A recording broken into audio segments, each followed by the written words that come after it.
ఓంకారం బిందు సంయుక్తం నిత్యం ధ్యాయంతి యోగినః కామదం మోక్షదం చైవ ఓంకారాయ నమో నమః.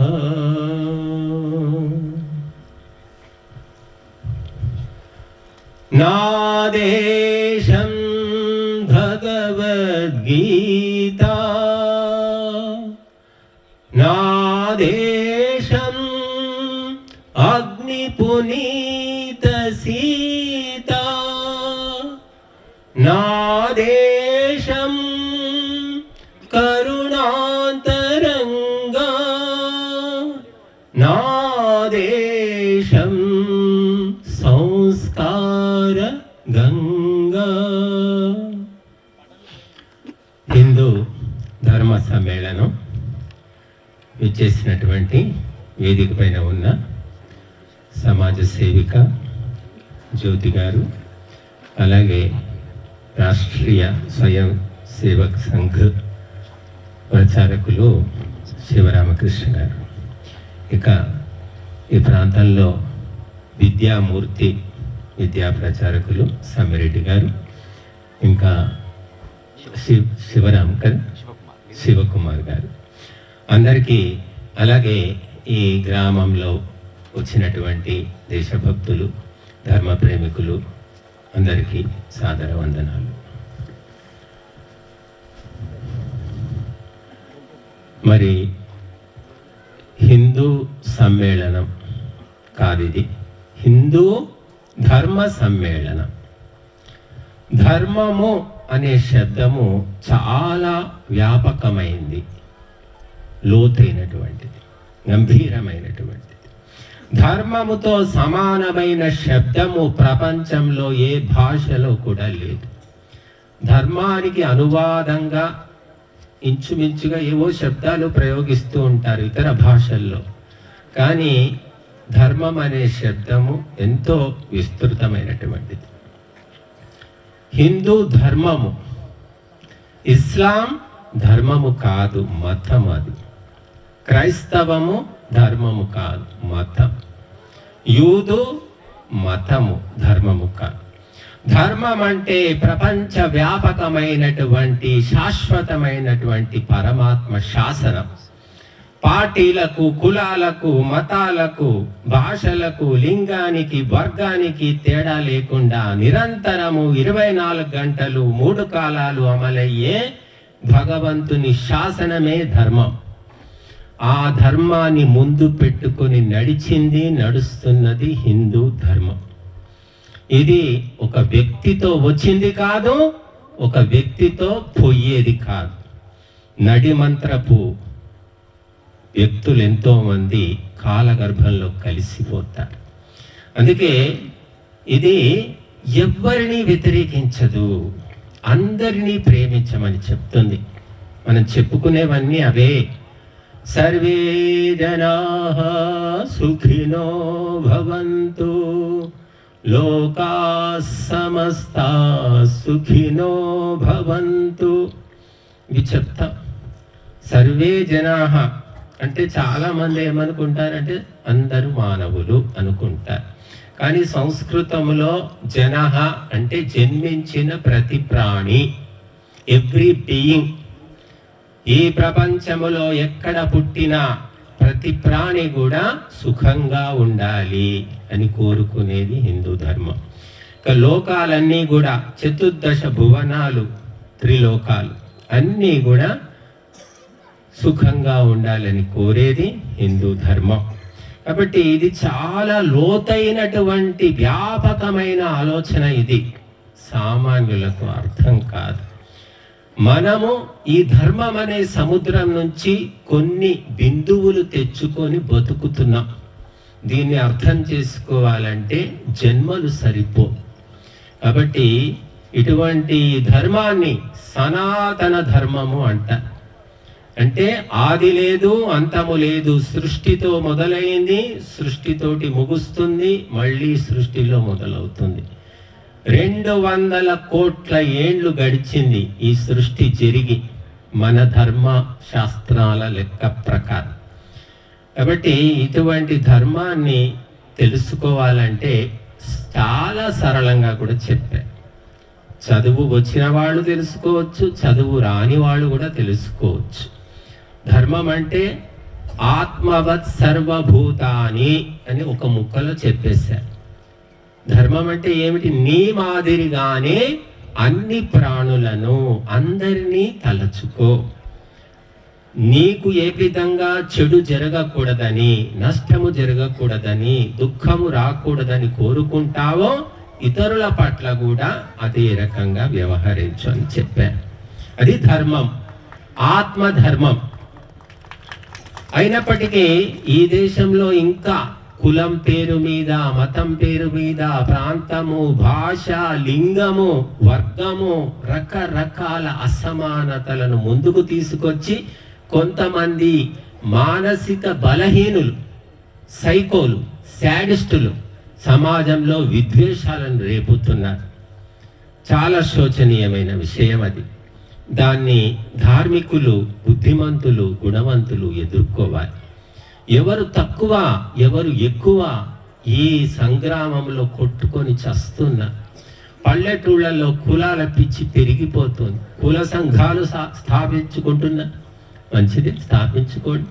మీ కులంలో ఉన్న వాళ్ళని మీరు అభివృద్ధి చేసుకోండి, చేయూతనివ్వండి, పేదవారిని ఆదుకోండి. ఎవరొద్దన్నా? నీ కులం గొప్పది అనుకో, తప్పు లేదు. కానీ పక్కవాడి కులం కూడా గొప్పది అని భావించు.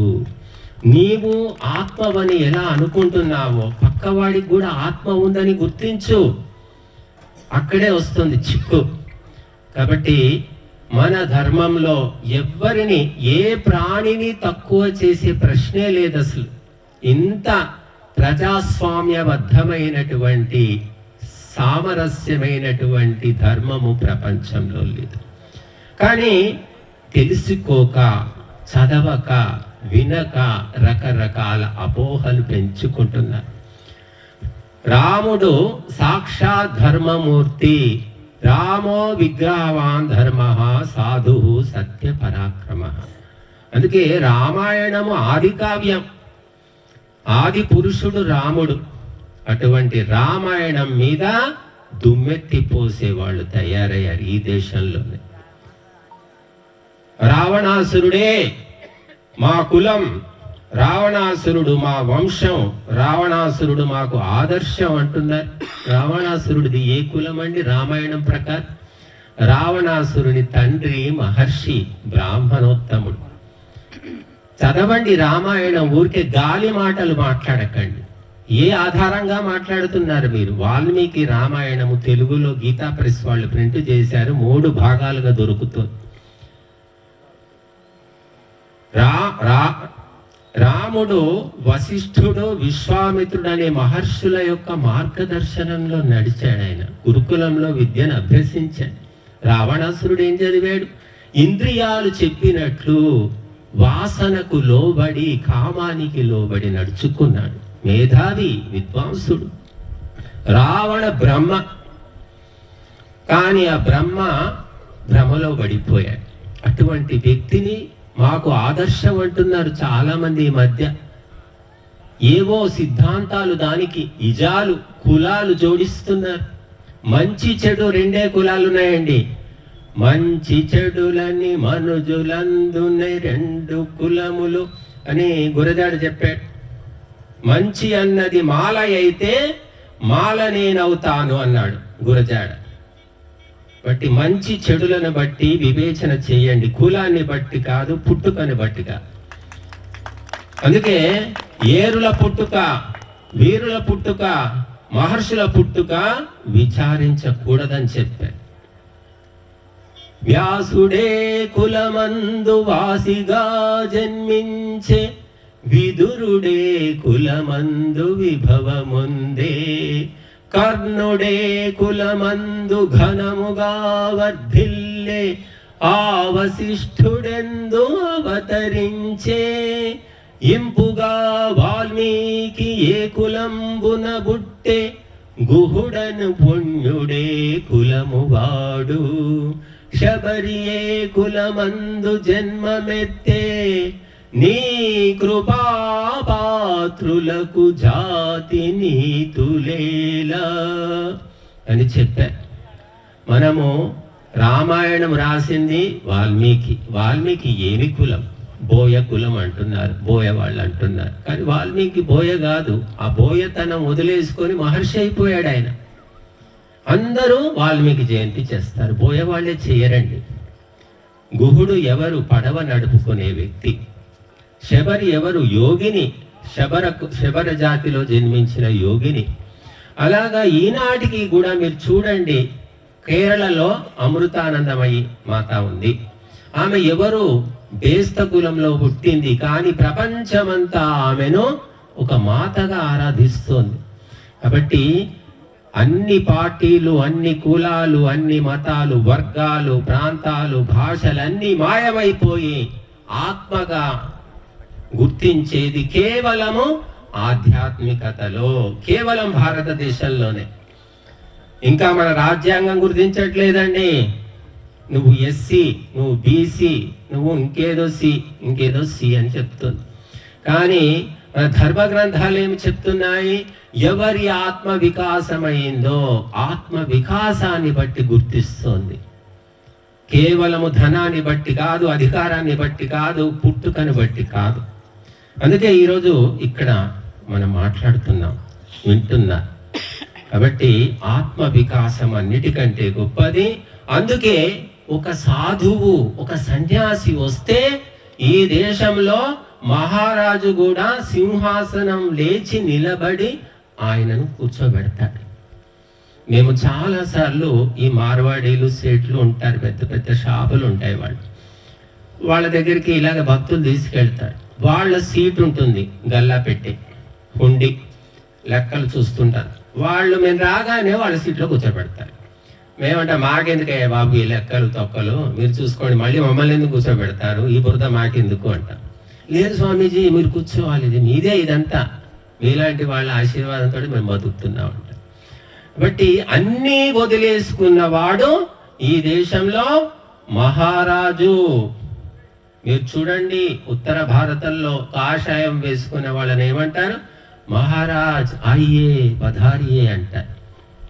అసలు మహారాజు ఎవరో, కానీ అన్ని వదిలేసుకున్నవాడు మహారాజు. కానీ విదేశాల్లో అన్ని పట్టుకున్నవాడు మహారాజు. ఎవ్వరు ఎంత డబ్బుంటే అంత గొప్ప.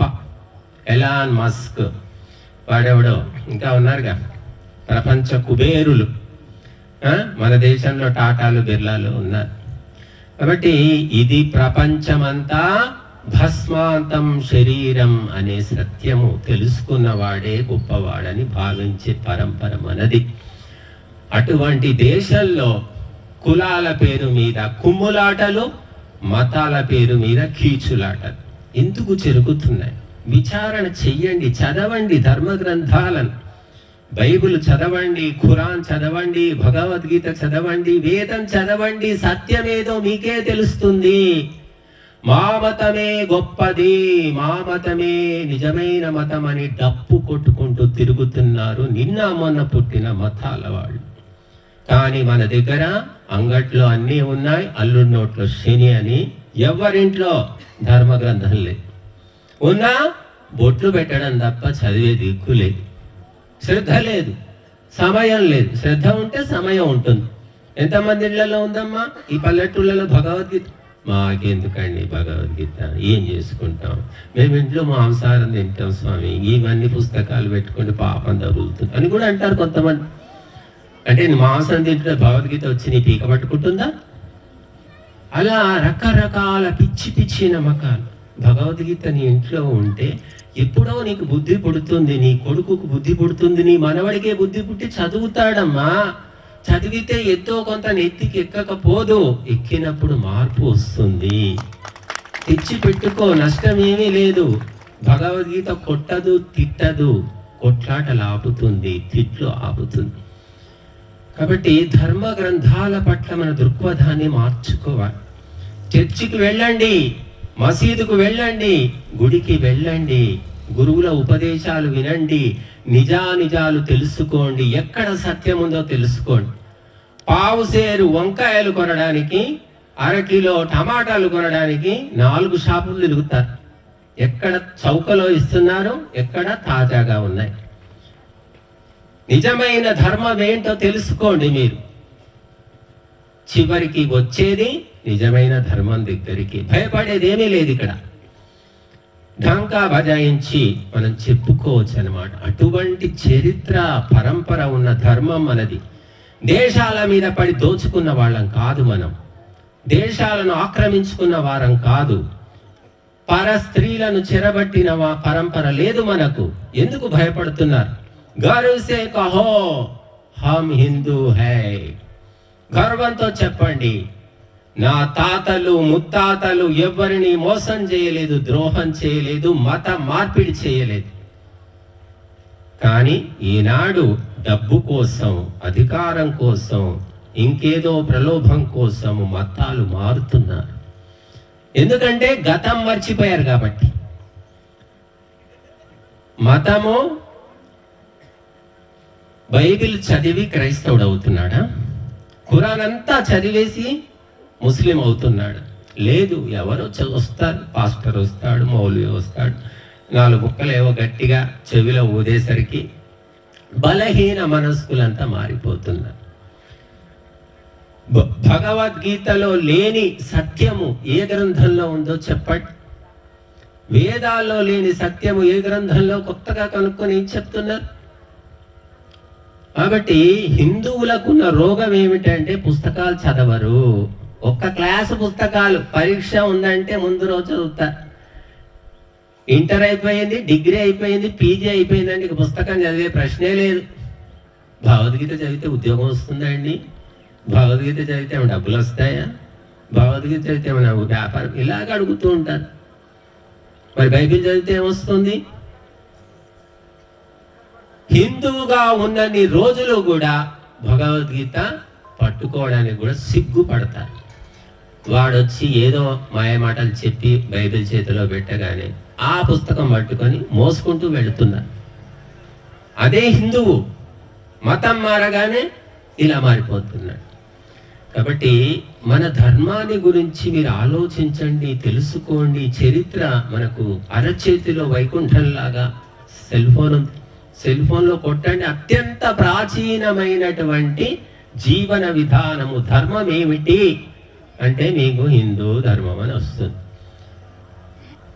అటువంటి ధర్మానికి వారసులం మనం ఎంత ధైర్యంగా, ఎంత సంతోషంగా ఉండాలి. అసలు ఏదో దేశం నుంచి వచ్చిన వాళ్ళం కాదండి మనం. మన తాత ముత్తాతల చరిత్ర అంతా ఈ మట్టిలో, ఈ గాలిలో, ఈ ఊరూరా వ్యాపించి ఉంది. కానీ మన దగ్గర ఉన్న రోగం ఉపేక్ష. పోనీలే, అంతా దేవుడే చూసుకుంటాడు, మనం ఏం చేస్తాం, మనకెందుకు వచ్చింది. తమ్ముడు మతం మారుతున్నాడు, అక్కయ్య మతం మారుతుంది, చెల్లెలు మతం మారుతుంది, ఇంకా బాబాయ్ మతం చూస్తుంటా. మన బంధువులే మారుతుంటారు. వాళ్ళు ఇష్టమండి, వాళ్ళు ఏదో చేసుకుంటూ మనకెందుకు అంటాం. కాబట్టి ఈ ఉపేక్షాభావమే కోపం ఉంచుతోందన్నమాట. సరే, మన దగ్గర లేని గొప్ప విషయాలు ఏమున్నాయి అక్కడ? ఎవరికి తెలియదు. ఇది చదివితే కదా ఉన్నాయా లేవో తెలియడానికి. కాబట్టి మన ఉపేక్షాభావాన్ని, సోమరితనాన్ని వదిలిపెట్టాలి. చదవండి, ఎంతో శాంతి దొరుకుతుంది, కుటుంబంలో ఐకమత్యం ఏర్పడుతుంది. ఇప్పటిదాకా అమ్మగారు చెప్పారు, భాషణ్, భోజన్, తర్వాత ఇంకేదో చెప్పారు, సత్సంగమా, భజన్.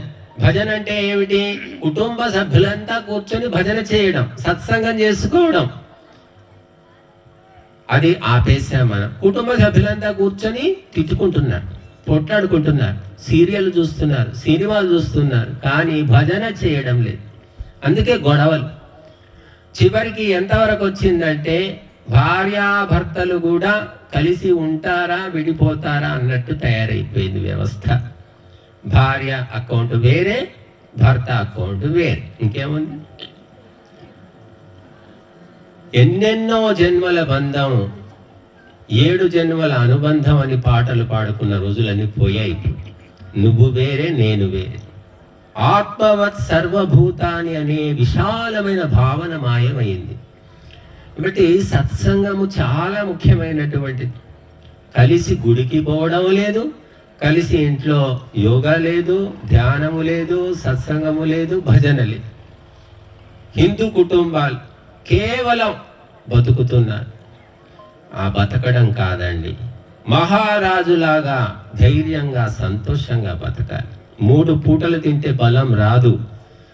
మంచి ఆలోచనలు, మంచి గుణాలు, మంచి అలవాట్లు పెంపొందించుకోవాలి.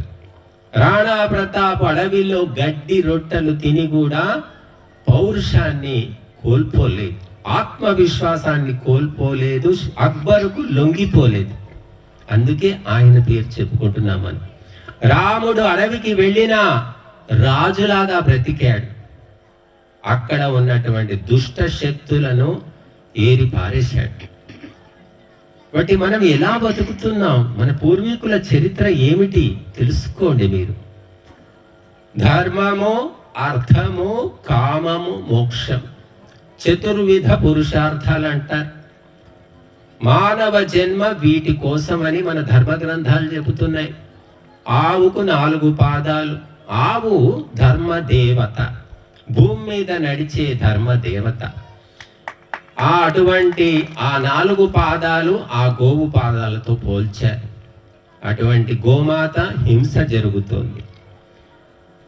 మీరు గోమాత హింసను ఆపాలంటే ఒకటే దారండి, గో ఉత్పత్తులు వాడండి, స్వదేశీ ఉత్పత్తులు వాడండి, స్వదేశీ ఆర్గానిక్ కల్టివేషన్, స్వదేశీ వ్యవసాయం చేయండి. గోమాత బతికిపోతుంది. కాబట్టి సబ్బులు కానీ, పేస్టులు కానీ, కాస్మోటిక్స్ కానీ, ఇంట్లో ఫినాయిల్ కూడా, గోమూత్రంతో ఫినాయిల్ అమ్ముతున్నారు. గోనాయిల్ అని ఎంతమందికి తెలుసు? ఎంతమంది వాడుతున్నారు? ఊరంతా వాడితే అక్కడ మళ్ళీ గోశాలలు పెరుగుతాయి. Demand, supply. మనం వాడం. మనకెప్పుడు లైఫ్ బాయ్ సబ్బు, రెక్సోనా సబ్బు, ఇంకే పనికిమాల చెత్త సబ్బులు వాడుతూ ఉన్నారు. కాబట్టి మనం తెలుసుకోవాలి. ఊరికే జై శ్రీరామ్ అంటే సరిపోదండి. శ్రీరాముని జీవితానికి, ఆదర్శానికి తగ్గట్టు జీవిస్తున్నామా లేదా అని కూడా ఆలోచించుకోవాలి. మనం నినాదాలతోటి మరి జీవితం ముందుకు నడవదు, ధర్మం నిలబడదు. ప్రేరణగా పనికొస్తాయి నినాదాలు. అందుకే రాముడు, రావణాసురుడు ఇద్దరూ కూడా వారి జీవితాలే ధర్మాధర్మాలకు నిదర్శనం. అశోకవనంలో సీతను ఆ అశోక వృక్షం కింద కూర్చోబెట్టాడు రావణాసురుడు. రోజు రావడం, వేధించడం, మానసికంగా హింసించి బలహీనురాలిని చెయ్యాలని ప్రయత్నం. ఒక మాట చెప్తాడు రామాయణంలో, చదవండి. పిబ భుంక్ష్వ రమస్వ అంటాడు. అంటే తినో, తాగు, తందనలాడు. ఇది మా అసుర ధర్మము అంటాడు. దాన్ని ఇంగ్లీష్లో ఈట్, డ్రింక్ అండ్ ఎంజాయ్ అంటున్నారు. Khao, PO, మౌజ్ మనావో. ఇది సిద్ధాంతం. ఇప్పుడు చాలా మంది విద్యార్థులు ఇదే పని. దేశాలకు దేశాలే, యూరోపియన్ దేశాలని ఇదే సిద్ధాంతం అండి. బతికినన్ని రోజులు సుఖంగా బతుకు, అప్పు చేసి పప్పు కూడు తిను, మంది కొంపలు ముంచు, నువ్వు మాత్రం సుఖంగా ఉండు, చచ్చాక ఇచ్చేదెవరు, పుచ్చుకునేదెవరు. ఇదే రావణాసురుని యొక్క సిద్ధాంతం అన్నమాట. పరస్త్రీలను చెరబట్టడము మాకు పాపము కాదు చెప్తాడు. ఇదంతా చదవండి రామాయణం. రావణాసురుడు చెప్పిన మాటలేనమ్మా. మరి రాముడు చెప్పాడు అలాగా? ఈ మధ్య కొంతమంది మేధావులు బయలుదేరారు. రాముడికి చాలా మంది భార్యలు ఉన్నారు, ఆయనకు ఎంతో మంది ఉన్నారు అంతఃపురంలో. రాముడు ఏకపత్ని వ్రతుడుగాడు, రాముడు మద్యం తాగాడు, మాంసం తిన్నాడు. ఇంకా వారి నోటికి ఏది వస్తే అది పేలడం. కాబట్టి ఇటువంటి ధర్మద్రోహులు ఆనాడు ఉన్నారు, ఈనాడు ఇంకా ఎక్కువైపోయారు. దానికి కులం అనే ముసుగు, ప్రాంతం అనే ముసుగు, వర్గం అనే ముసుగులు వేసుకొని ముసుగు వీరుల్లాగా పోరాటం చేస్తున్నారు. మనం ఎవరము రామాయణం చదవము, ఎవరింట్లో రామాయణం లేదు అని వాళ్ళకు తెలుసు. ఉందా మీ ఇంట్లో?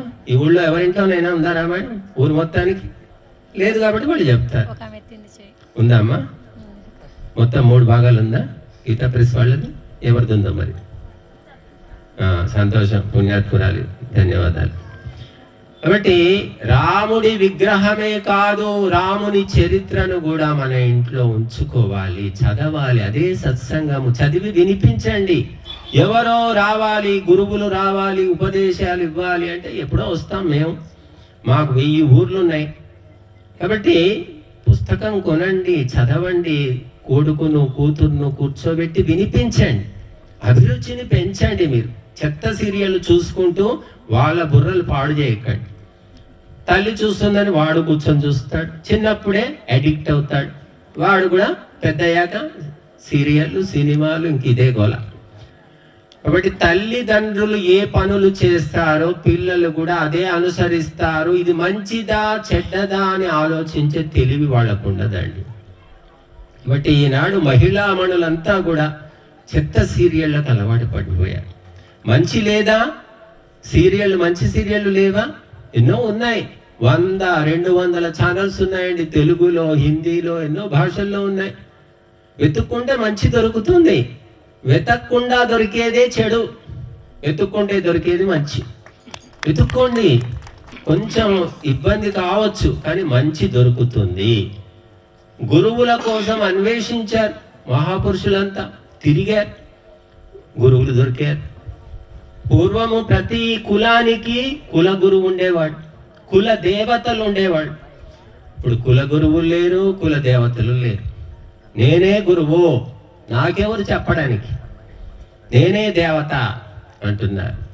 కాబట్టి గురు పరంపర ప్రపంచములో ఎక్కడా లేని పరంపర ఏమిటంటే గురు పరంపర. అది భారతదేశానికి ఉన్నది.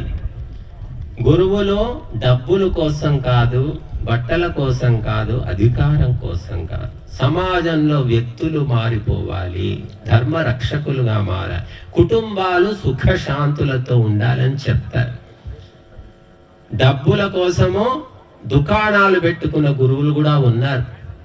కాబట్టి సద్గురువును గుర్తించి ఆ సద్గురువు బోధనల ప్రకారం నడుచుకోవాలి. రాముడు అలా నడుచుకున్నాడు. అందుకే ప్రతి ఊరిలో రామాలయం ఉంటుంది.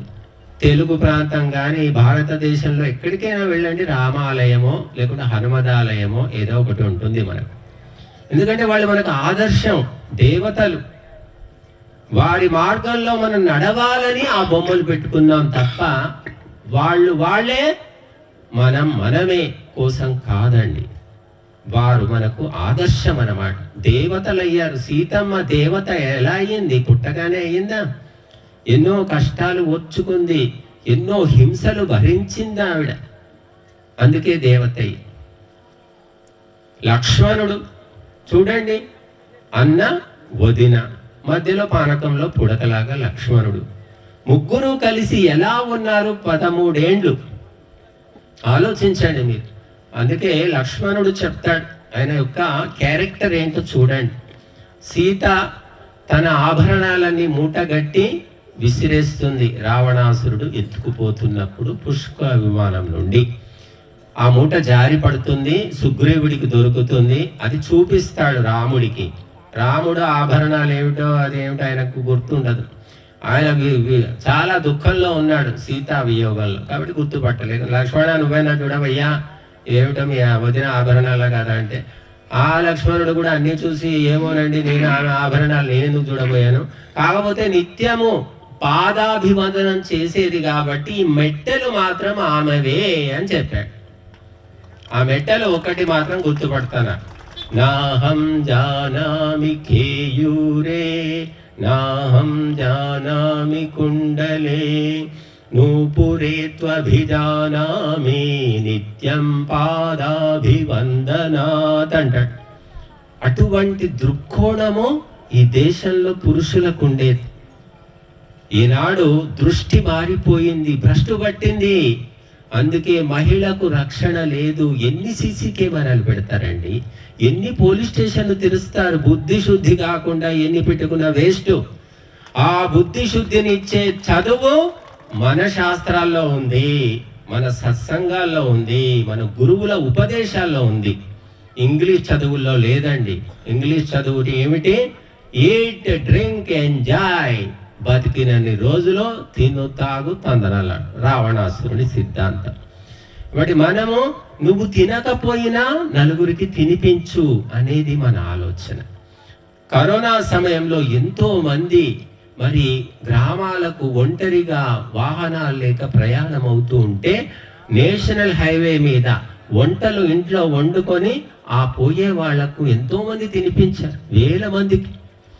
వాళ్ళు చుట్టము కాదు, పక్కము కాదు, కేవలం మనము తినాలి, తినిపించాలి. అన్నపూర్ణ ఈ దేశం. ఎంతమంది దొంగలు, దోపిడీదారులు, ఆక్రమణదారులు ఎంతమంది వచ్చారు ఈ దేశం మీద, అందరికీ అన్నం పెట్టింది. ఇప్పటికి కూడా వస్తూనే ఉన్నారు. కనుక ఇటువంటి గొప్ప చరిత్ర, గొప్ప థింకింగ్ అనమాట. బిగ్ థింకింగ్ అంటారు. భారతదేశంలో ఉన్నంత బిగ్ థింకింగ్ ఎక్కడా లేదు. మన శాస్త్రాలలో చెబుతున్నాయి, సంకుచితంగా చెప్పట్లేదు. అవి చదవక వినక మనమంతా కూడా ఇలాగా మన్నుదిన పాములాగా పడి ఉన్నాం. సత్తువ లేదు, శక్తి లేదు, ఉత్సాహం లేదు. ఎందుకు బతుకుతున్నామంటే బతుకుతున్నాం. కాబట్టి మీరంతా జాగృతం కావాలి, మేలుకోవాలి, ప్రపంచాన్ని మేలుకొల్పాలి. భారతదేశం ఒక్కటి మేలుకుంటే ప్రపంచ శాంతి సంభవం. భారతీయులంటా తింటూ తాగుతూ తందనాలాడుతూ అప్పులు చేస్తూ సొప్పులు చేస్తూ తిప్పలు పడుతూ ఉంటే ప్రపంచం అంతా నాశనం కాక తప్పదు. కాబట్టి జగద్గురువు ఈ దేశంలో ఉన్నన్ని శాస్త్రాలు, ఆధ్యాత్మికత ఎక్కడా లేవండి. యేసుక్రీస్తు బోధనలు, ఉపదేశాలు, చరిత్ర తీసేస్తే బైబిలు గుండుస్తున్నా, ఇంకేమీ లేదు అక్కడ. మహమ్మదు ఉపదేశాలు, బోధనలు, చరిత్ర తీసేస్తే ఖురాన్ గుండుస్తున్నా, ఏమీ లేదు. మరి హిందూ ధర్మంలో ఏ పుస్తకం తీసేస్తే హిందూ ధర్మం నశిస్తుందో చెప్పండి నాకు. భగవద్గీత పక్కన పెడతాం, రామాయణం ఉంది. రామాయణం పక్కన పెట్టండి, భారతం ఉంది. భారతం పక్కన పెట్టండి, ఉపనిషత్తులు 11 ఉపనిషత్తులు ఉన్నాయి, అవి పక్కన పెట్టండి. బ్రాహ్మణకాలు, ఆరణ్యకాలు, ధర్మ సూత్రాలు, శ్రౌత సూత్రాలు, శుల్భ సూత్రాలు, ఎన్ని గ్రంథాలు. చిట్ట చివరికి వేదాలు 4 ఉపవేదాలు ఉన్నాయి. అన్నీ మునిగిపోయినా కూడా చిట్ట చివరికి ఒకే ఒక్క గాయత్రి మంత్రము చాలు మనుషుల బుద్ధి శుద్ధి చేయడానికి. ఆ మంత్రం కూడా మాకు నోరు తిరగదండి, మేము చెప్పలేము అంటే ఓం అనే ఏకాక్షరము, బీజాక్షరం చాలని చెప్పా. ఇంత సూక్ష్మమైన ధర్మం ఏదైనా ఉందా చెప్పండి. నువ్వు భగవద్గీత చదివితేనే మోక్షం వస్తుందని చెప్పట్లేదండి శాస్త్రాలు. ఓం అని ఓంకారం తలుచుకో బాబు, అది ఒకటి చాలు అని చెప్పారు. శ్రద్ధ, నిష్ఠ అనేవి చాలా ముఖ్యమైనటువంటివి. అందుకే శబర జాతిలో జన్మించిన శబరి యోగిని కాగలిగింది. కాబట్టి ఎంతోమంది మన చుట్టూ గమనిస్తే ఎంతోమంది ఉన్నారు. అణగారిన, పీడిత, తాడిత, దుఃఖిత, వంచిత వర్గాల లోపల ఎంతోమంది భక్తులు ఉన్నారు. ఈనాటికి కూడా మరి మహిళామణులంతా వచ్చారు. కాబట్టి మనము మన యొక్క యోగ్యతను పెంచుకోవాలి, అర్హతను పెంచుకోవాలి, లక్షణాలు పెంచుకుంటే అందరూ ఆదరిస్తారు ఈ దేశం లోపల. భగవంతుడు అనే పేరు చెప్పుకొని అందరం ఒక్కటి కాగలుగుతాం. కులాలు, మతాలు, పార్టీలు మాత్రం అన్నీ విభజిస్తాయి. ఈనాడు హిందూ సమ్మేళనంలో హిందువులందరూ వచ్చారు, అన్ని వర్గాల వారు వచ్చారు. ఇది ఒక్కరి కోసం కాదండి. కాబట్టి శ్రీరాముడు ధర్మదీక్షతో 14 ఏళ్ళు వనవాసం చేశాడు. ఆయన జీవితమే ఒక గొప్ప సందేశం. మరి రావణాసురుడు నిరంతరము ఇంద్రియ లోలుడు, నిరంతరము మద్యపానము, మాంసాహారము, అన్ని రకాలైన దుర్వ్యసనాలు ఉన్నాయి. మేధావే కానీ లాభం లేదు. బట్టి ఎటువైపు మనం వెళ్ళాలి? రావణ మార్గమా, రాముని మార్గమా అనేది ఆలోచించుకోవాలి. అందుకే మనకు మరి రాముని ఆలయాలు మనకు ప్రతి ఊరా కూడా ప్రతిష్ఠించారు. చిన్నప్పటి నుంచి కూడా మనకు తెలియకుండానే రాముని పట్ల ఆసక్తి భక్తి మనకు ఉండేది. ఏనుగు ఏనుగు నల్లనా, ఏనుగు దంతాలు తెల్లనా, ఏనుగు పైన రాముడు ఎంతో చక్కని దేవుడు అని చిన్నప్పుడు వాడుకునేవాళ్ళం. సంస్కార రూపంలో మనం అందించేవారు. ప్రతి పురుషుడు రాముడిలాగా ఉండాలి, ప్రతి స్త్రీ సీతమ్మలాగా ఉండాలనే భావన ఉండేది. భార్యాభర్తలు కలిసి ఉండేవారు, ఎంతో సంతోషంగా ఉండేవారు. ఈనాడు ఎంత భయంకరంగా కుటుంబ వ్యవస్థ తయారై, ఎందుకంటే సీతారాముల ఆదర్శం పక్కన పెట్టేసాం మనం. సినిమా హీరోలు హీరోయిన్లు వాళ్ళ ఆదర్శం అనుకుంటున్నారు. వాళ్ళు డబ్బుల కోసం నటిస్తారమ్మా, అది నిజం కాదు. సీతారాములు నటించలేదు, వాళ్ళు జీవించారు, ధర్మం కోసము తమ జీవితాలు ధారపోశారు. అందుకే మీరు చూడండి, మంగళారతి పాటలు, అప్పగింత పాటలు, బతుకమ్మ పాటలు, కోతల పాటలు, గంపుళ్ళ పాటలు, ఏ పాటలోనైనా ఉన్నది ఎవరు అంటే సీతారాములే. సీతారాములు తలుచుకొని మన రక్తంలో, మన శ్వాసలో, మన ఆలోచనలో వాళ్ళు నిండిపోయి పురుషుడంటే రాముడు, స్త్రీ అంటే సీత అన్నట్లు ఉండేవాళ్ళు. విడాకులు అనే శబ్దం లేదు, సంస్కృతంలో లేదండి. డైవోర్స్ అంటున్నారు ఇంగ్లీష్లో, తలాక్ అంటున్నారు ఉర్దూలో, ఆ భాషల్లో ఉంది. కానీ విడాకులు అనే శబ్దానికి సరైన శబ్దము సంస్కృతంలో లేదు. ఎందుకంటే విడాకులు తీసుకునే పరంపరే లేదు మనకు. ఈనాడు secondmarriage.com వచ్చింది. ఇంకేమొచ్చింది అంటే 60 ఏళ్ళు దాటిన వాళ్ళకు కూడా మీరు మళ్ళీ పెళ్లి చేస్తామండి, మీరు భార్య చచ్చిపోయినా భర్త చచ్చిపోయినా కూడా మళ్ళీ చేస్తాం, తోడు నీడ.com. అంటే భార్య భర్త చచ్చిపోతే మళ్ళీ పెళ్లి చేసుకోవాలి అవసరమా? అంటే డబ్బులు ఉన్నాయి, పెన్షన్ వస్తుంది, ఆస్తులు ఉన్నాయి కాబట్టి. కనుక ధర్మానికి వ్యతిరేకంగా హిందూ సమాజం వెళ్ళడం అనేది చాలా ఘోరమైన విషయం. వానప్రస్థ ఆశ్రమం ఉంది మనకు 60 ఏళ్ళు దాటిపోయిన తర్వాత. ఆశ్రమాలు మూలకబడ్డాయి, వర్ణాలు మూలకబడ్డాయి. కనుక మన చరిత్రను, మన ఇతిహాసాన్ని, మన మహాపురుషులను తెలుసుకుంటే మన చరిత్ర బాగుపడు. వాళ్ళందరినీ పక్కన పెట్టి సినిమా హీరోలను, క్రికెట్ హీరోలను, రాజకీయ నాయకులను ముందు పెట్టుకుంటున్నారు. నేను ఒకసారి 20 ఏళ్ల కిందట జోగిపేట అని ఉంది మెదక్ జిల్లాలో, అక్కడ శ్రావణ మాసంలో ఇలాగే ధర్మ ప్రచారం కోసం వెళ్ళాను. అప్పుడు ఒక నాయకుడు, ఆయన తర్వాత ముఖ్యమంత్రి అయ్యాడు అనుకోండి, ఆ నాయకుడు ఆ ఊరికి వస్తున్నాడని కబురు, ఊరంతా మైకులు పెట్టారు, గోల 8ంటికో ఏమో వస్తున్నారని చెప్పారు. సాయంత్రం 8 అయింది రాలేదు, 9 అయింది రాలేదు. జనాలంతా ఇలాగే బయట ఉండి చూస్తూ ఉన్నారు. 10 అయింది రాలేదు, 11కు రాలేదు, 12ంటికి వచ్చాడు. అంత ఎదురు చూస్తున్నారనమాట. ఆ నాయకుడు చెప్పే ఉపన్యాసం, సొల్లు ఉపన్యాసం వేడాలి. మరి గురువులు చెబితే ఆకలిస్తుంది, ఇల్లు గుర్తుకొస్తుంది, ఇంటికి పోవాలి, తాళం వేసామో లేదో అన్ని గుర్తుకొస్తాయి గురువుగారు చెప్తే మాత్రం. నాయకులు వచ్చి చెప్తే మాత్రం దేవుడు వచ్చినా కూడా కదలరు. అలా తయారైనాయి మెదళ్ళన్నీ కూడా, పుచ్చు పట్టిపోయినాయి, బూజు పట్టిపోయినాయి.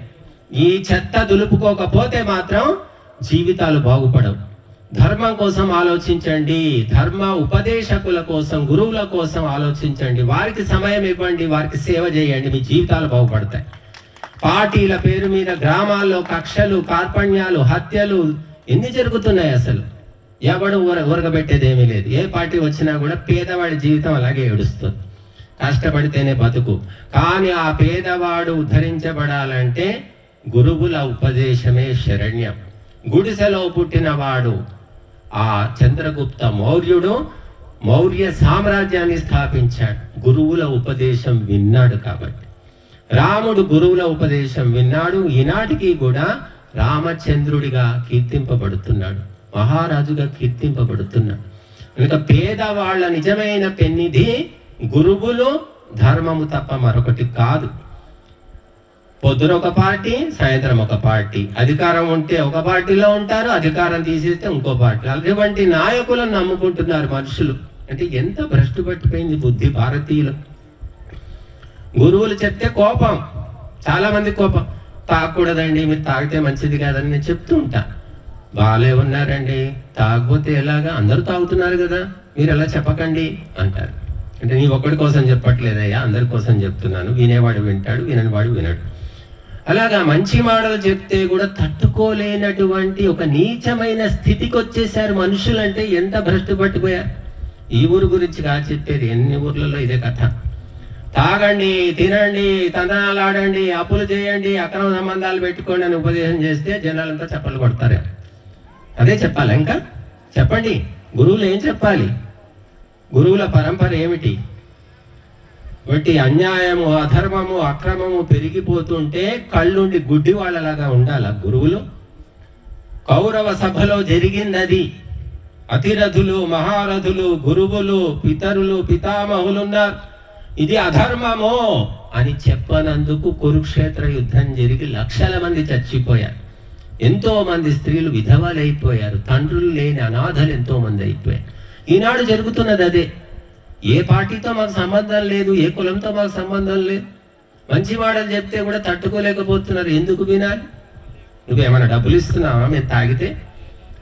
మా కష్టపడి మేము తాగుతున్నాం అంటున్నారు. నీ ఒక్కడి కోసం కాదయ్యా, ఇక్కడ లక్షల మంది ఉన్నారు, ఎవరో ఒకరు వింటారు అని చెప్పవలసి వస్తుంది. కాబట్టి ఎప్పుడైతే గురువు గౌరవం ఉండదో, గురువుకు ఆదరం ఉండదో, వినడానికే ఓపిక లేదు. మంచి మాటలు వినగానే ఎవరు మారరండి. వినగా వినగా అనగనగరాగమతిశయిల్లుచునుండు తినగ తినగవేము తీయనుండు సాధనమున పనులు సమకూరు ధరలోన అని చెప్పారు. సాధనము అంటే ప్రాక్టీస్. వింటూ వింటూ ఆలోచిస్తూ ఉంటే క్రమంగా మార్పు వస్తుంది. వినగానే మారిపోతే బాగానే ఉండేది, రోజుకొక ఊరు మారిపోయింది. పాఠం వినగానే పరీక్ష పాస్ గారండి. పాఠము విని గుర్తు పెట్టుకొని పరీక్షలో ఆ పేపర్ మీద రాస్తే పాస్ అవుతారు. అట్లాగా గురువుల ఉపదేశాలు విని గుర్తు పెట్టుకొని తదనుగుణంగా ఆలోచించి జీవితాలు మార్చుకుంటే జీవితాలు మారుతాయి. ప్రభుత్వాలు ఏమి చేయవండి, సౌకర్యాలు ఇస్తూ పోతారు. ఇంకా సౌకర్యాలు, సోమరిపోతులు, పని దొంగలు, తిండిపోతులు, తాగుబోతులు, తిరుగుబోతులు, వదరుబోతులు, నిద్రబోతులను తయారు చేసే వ్యవస్థ వస్తుంది. ఫ్రీ అన్ని ఫ్రీగా మహిళలకు తప్ప, వృద్ధులకు తప్ప, అనాథలకు తప్ప ఫ్రీగా ఎవరికి ఇవ్వకూడదు. మగవాడై పుట్టిన వాడెవడు కూడా ఫ్రీకి ఆశ పడకూడదని శాస్త్రాలు చెబుతున్నాయి. కష్టపడి సంపాదించు, నీ భార్యను పోషించు, తల్లిని పోషించు, ఆడబిడ్డలకు ఇవ్వు, కానీ ఆడబిడ్డల సొమ్ముకు ఆశ పడకూడదు మగ పుట్టినవాడు. ఇది దేశంలో చెప్పిన ధర్మం. అది ఎప్పుడు తప్పుతుందో అప్పుడు వినాశనం.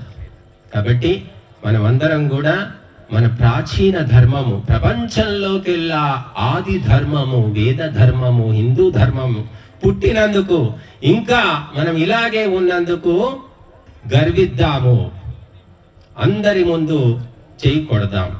కానీ ఎవ్వరు తగ్గేదే లేదు. అసలు మనమంతా కూడా పవిత్రమైన మహర్షుల పరంపరకు చెందినవారు. రకరకాల కులాలు, హెచ్చు తక్కువ కులం, ఎన్నో రకాల కులాలను చెప్తున్నారు. కులాల చరిత్ర తిరిగేస్తే ప్రతి కులానికి మూలము మహర్షులే అని తెలుస్తుంది. గోత్రాలు ఉన్నాయి చూడండి. వైశ్యులకు ఉన్న గోత్రాలే క్షత్రియులకు ఉన్నాయి, క్షత్రియులకు ఉన్న గోత్రాలు బ్రాహ్మణులకు ఉన్నాయి, బ్రాహ్మణులకు ఉన్న గోత్రాలు శూద్రులకు ఉన్నాయి. గోత్రం అంటే మహర్షుల పేర్లు. మరి వాళ్ళకి ఎందుకు ఉన్నాయంటే అందరూ మహర్షుల సంతానమే. తరువాత ఈ ప్రకృతిలో సంచరించి బుద్ధి నాశనం కావడం వల్ల, చరిత్ర నాశనం కావడం వల్ల రకరకాలుగా మారిపోయారు. బట్టి ఎవ్వరూ తక్కువ వారు కాదండి, అందరూ ఎక్కువే, అన్ని ఆత్మలు కూడా సమానమే అని చెప్పారు. కాబట్టి ఆత్మ దృష్టిని పెంచుకోవాలి. ఒకప్పుడు గ్రామం లోపల అక్కయ్య, చెల్లెమ్మ, నాన్నమ్మ, అమ్మమ్మ, తాతయ్య, బాబాయ్ అని వరుస పెట్టి అన్ని కులాల వాళ్ళు పిలుచుకునేవాళ్ళు. నేను చూశాను చిన్నప్పుడు. ఇప్పుడు ఏమీ లేదు, మా కులం వాళ్ళే మాకు, వేరే వాళ్ళ కులం మాకు అవసరం లేదు. మహాపురుషులను కూడా కులాల వారీగా విభజన చేసుకున్నటువంటి గొప్ప పరంపర వచ్చింది ఇప్పుడు. ఆయనదే కులం, శ్రీరాముడిదే కులం, శ్రీకృష్ణుడిదే కులం, వాల్మీకిదే కులం, వ్యాసుడిదే కులం, ఇలాగా గాలించి దుర్భిణి పెట్టి చూసి మా కులం కాబట్టి మేము జయంతి వర్ధంతి చేసుకుంటాం అంటున్నారు. వాళ్ళు చెప్పుకోలేదే. రాముడు కులం పేరు చెప్పుకొని గొప్పవాడు కాలేదండి. వాల్మీకి కులం పేరు చెప్పుకొని గొప్పవాడు కాలేదు. ఏ మహాత్ములు కూడా, ఏ వీరులు కూడా, ఏ కవులు కూడా కులం పేరు చెప్పుకొని, పుట్టుక పేరు చెప్పుకొని పేరు తెచ్చుకోలేదు. వాళ్ళ ప్రతిభతోటి తెచ్చుకున్నారు. అది మన పరంపర.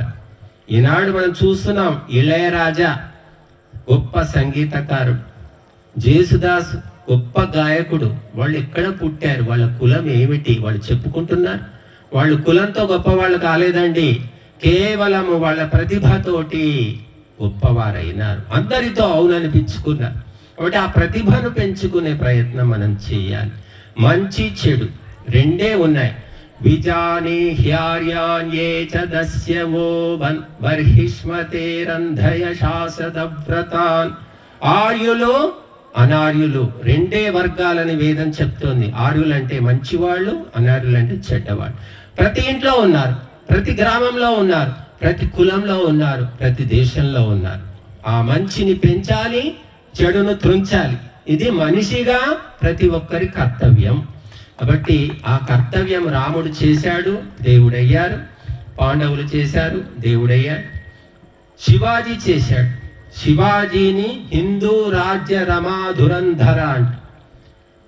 శ్రీకృష్ణదేవరాయల్ని కూడా అంట.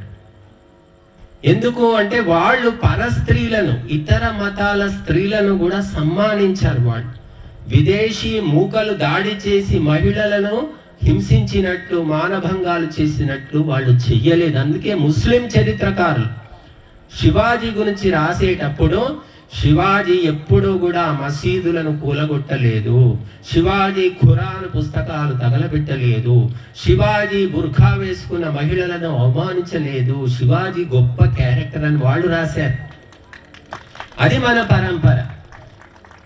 సీతను రావణాసురుడు ఎత్తుకుపోయాడని రాముడు మండోదరిని ఎత్తుకుపోలేదు. అది మన పరంపర.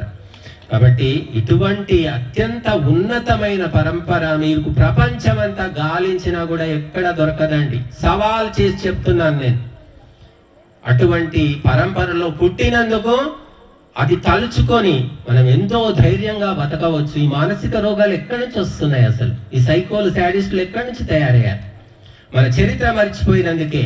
హరికథలు, బుర్రకథలు, ఒగ్గు కథలు, తోలుబొమ్మలాటలు, మంగళారతులు, బతుకమ్మ పాటలు, ఎంత గొప్ప సందేశాలు ఉన్నాయి వాటిలో. అన్నీ మూలకు పెట్టేశాం. రికార్డు డ్యాన్సులు, క్యాబరే డ్యాన్సులు, సినిమా పాటలు, సినిమా యాక్టింగులు, కృత్రిమం, నకిలీ నాటకం. జీవితమే బూటకం అయిపోతుంది. కాబట్టి మహాపురుషులను, ఇప్పుడు ఈ అమ్మాయి ఇక్కడ ఒక నాట్యం చేసింది, ఇంకేదో కూడా కొంతమంది పిల్లలు వచ్చి పాడారట, మేము రాలేదు అప్పటికి, నృత్యాలు చేశారు. ఇవేమైనా అసభ్యంగా ఉన్నాయా చెప్పండి? ఒంటి నిండా బట్టలు వేసుకొని, నగలు అన్ని కూడా ధరించి, మరి పసుపు కుంకుమ పెట్టుకొని, కాళ్ళకు గజ్జెలు తొడుక్కొని ఒక దేవతలాగా వాళ్ళు నర్తిస్తున్నారు. మరి విదేశీ సంప్రదాయం ఏమిటి? 2 బట్ట ముక్కలు పెట్టుకొని డ్యాన్సులు చేస్తారు. అది వాళ్ళ సంప్రదాయం. మనము ఒంటి నిండా బట్టలు వేసుకొని సంతోషిస్తాం. మనం ఎవరైతే ఒంటి నిండా వేసుకోరో వాళ్ళని చాలా హీనంగా చూస్తాం మనం. కానీ ఇప్పుడు ఏమైందంటే బట్టలు వేసుకొని వాళ్ళే దేవతలు, బట్టలు వేసుకున్న వాళ్ళే సిగ్గుపడుకుంటూ తల వంచుకుంటూ బతకాలి. అటువంటి దృక్కోణం వచ్చింది, మార్చుకోవాలది. కాబట్టి మహిళామణులు నిండుగా బట్టలు ధరించండి. కుటుంబ పరువును, దేశ ప్రతిష్టను కాపాడండి. ఏ బట్టలు వేసుకున్నా సరే ఎదుటి వ్యక్తిలో ఒక చెడు దృష్టి కలగకుండా చూసుకోవాలి. అటువంటి బట్టలు వేసుకోవాలి మహిళలు. అంతే తప్ప మహిళలు మా అమ్మల్ని ఈ బట్టలు వేసుకోమంటారా, మాకు స్వాతంత్ర్యం లేదా? అందరికీ ఉందమ్మా స్వాతంత్ర్యం, కానీ మనం ధర్మానికి లోబడి స్వాతంత్ర్యాన్ని అనుసరించాలి తప్ప ధర్మ విహీనమైనటువంటిది చేయకూడదు. బట్టి మహిళలు చూడగానే అమ్మ నమస్కారం అమ్మ అనేటట్టు ఉండాలి, అన్నట్టు ఉండకూడదు. కాబట్టి అది మహిళల ప్రధాన కర్తవ్యం. బ్రహ్మశక్తి అని చెప్పారు మనకు.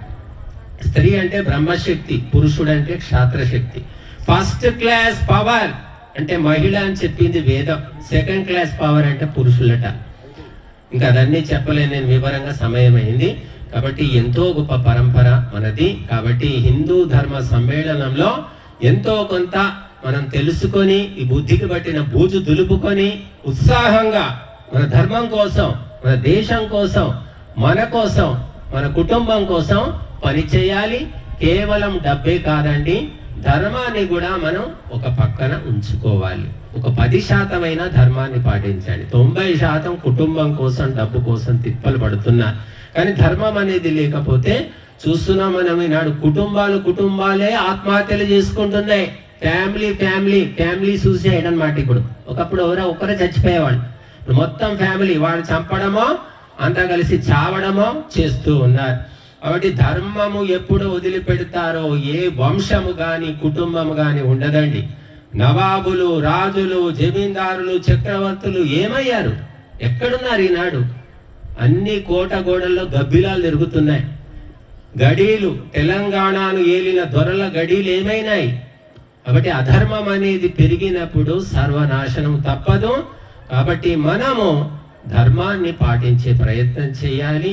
ఆ ధర్మము ఏ పార్టీకి, ఏ ప్రభుత్వానికి, ఏ కులానికి సంబంధించింది కాదు, భగవంతుని యొక్క శాశ్వతమైన శాసనం అని తెలుసుకోండి. ఓం నమస్తే.